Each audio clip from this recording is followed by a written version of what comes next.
Good evening friends.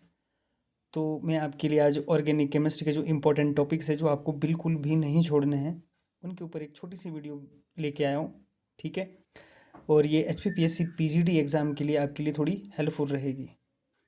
मैं ये नहीं बोलूँगा कि आपको ये टॉपिक करने ही करने हैं, मैं ये बोलूँगा कि आप उनको छोड़ के मत जाएं। एटलीस्ट अगर आप एग्ज़ाम में जा रहे हो तो उन टॉपिक को प्लीज़ आप करके जाएं। तो जैसा आप यहाँ पर ये देख रहे होंगे, पहले पहले जो टॉपिक है ये ऑर्गेनिक केमिस्ट्री एंड स्टीरोकेमिस्ट्री। तो ये टॉपिक बहुत ज़्यादा इम्पोर्टेंट है। यहाँ से क्वेश्चन 101% है और अगर हो सके तो इसको कवर कर लें। अगर अभी तक आपने नहीं किया है तो इसको कर लें। इसके लिए PS कलसी की बुक सबसे बेस्ट बुक है। उस बुक से बाहर कुछ भी नहीं आएगा अगर आपको उसकी लैंग्वेज समझ आती है। अदरवाइज़ कोई भी चैनल आप यूट्यूब पर रेफ़र कर सकते हो। उसके बाद है रिएक्शन मैकेनिज़्म। रिएक्शन मैकेनिज़्म ये भी इम्पोर्टेंट टॉपिक है, हालांकि उतना इम्पोर्टेंट नहीं। इसमें से सिर्फ एक चीज़ है, हेमॉन्ड्स पोस्टुलेट हो गया और कर्टन हैमर्ट प्रिंसिपल।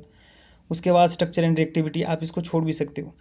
अब उसके बाद नेक्स्ट जो टॉपिक है, जैसे आप ये देख रहे होंगे एलिफेटिक न्यूक्लियोफिलिक सब्स्टिट्यूशन रिएक्शन, ये एक इम्पॉर्टेंट टॉपिक है।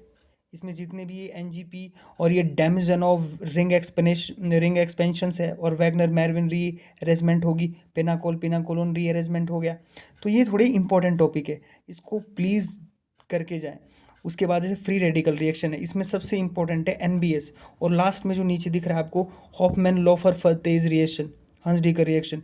ये ऐसी रिएक्शन है जो मुंह के आगे से निकल जाती है, इनका पता ही नहीं रहता है कि यहाँ पर रिएक्शन थी भी कि नहीं थी। डन।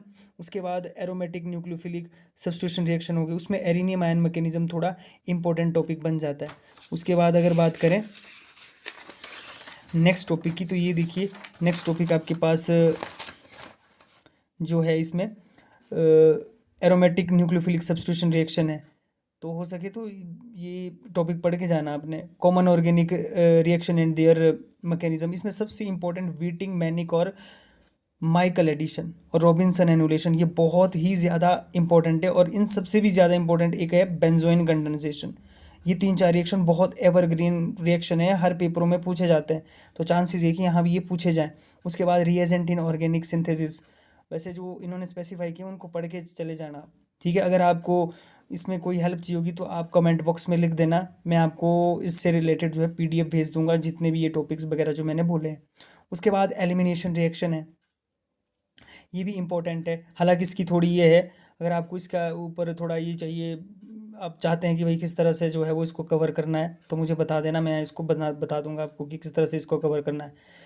उसके बाद पेरीसाइक्लिक रिएक्शन है। Pericyclic reaction one of the most important topic है। और इसमें जो सबसे लास्ट में दिख रहा है ये ब्लैक कलर में किया हुआ है, ये ईन रिएक्शन है। ये उन रिएक्शनों की कैटेगरी में है जो जो माइंड में आते ही नहीं है कि भाई यहाँ पर रिएक्शन ईन रिएक्शन भी होगी। ये थोड़ा इंपॉर्टेंट है। उसके बाद अगर आप आगे देखेंगे तो इसमें स्पेक्ट्रोस्कोपी है। स्पेक्ट्रोस्कोपी का आप थोड़ा ध्यान रखें।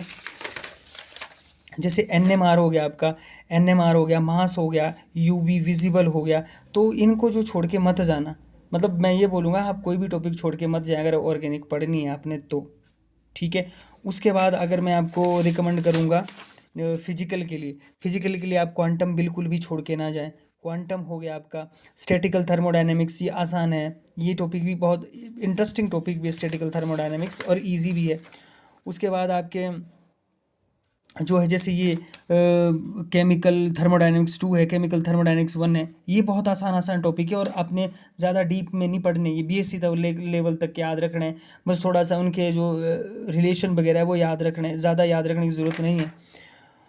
उसके बाद जैसे ये रेजोनेंस है, EPR है, इसमें एक EPR भी है और दूसरा भी है मोजर बेयर भी है। और ये बहुत इंपॉर्टेंट टॉपिक है, मॉलिक्यूलर स्पेक्ट्रोस्कोपी, यहाँ से क्वेश्चन पक्का है। और वो भी लास्ट में से, जहाँ ये लिखा है vibration and Raman spectra of linear and symmetric top molecule. पर इसके लिए अगर आपको ये चीज़ सीखनी है मॉलिक्यूलर स्पेक्ट्रोस्कोपी, तो आपको जो है वो ग्रुप थ्योरी का आना बहुत ज़रूरी है। अगर आपको ग्रुप थ्योरी नहीं आएगी तो आप भूल जाना कि आपको कभी ये समझ में भी आएगा, क्योंकि आपको ये पता नहीं लगेगा कौन सा NMR सॉरी इसमें मॉलिक्यूलर स्पेक्ट्रम में एक्टिव होता है, कौन सा इनएक्टिव होता है। तो ये थोड़ी इंपॉर्टेंट टॉपिक है इसके। Thank you.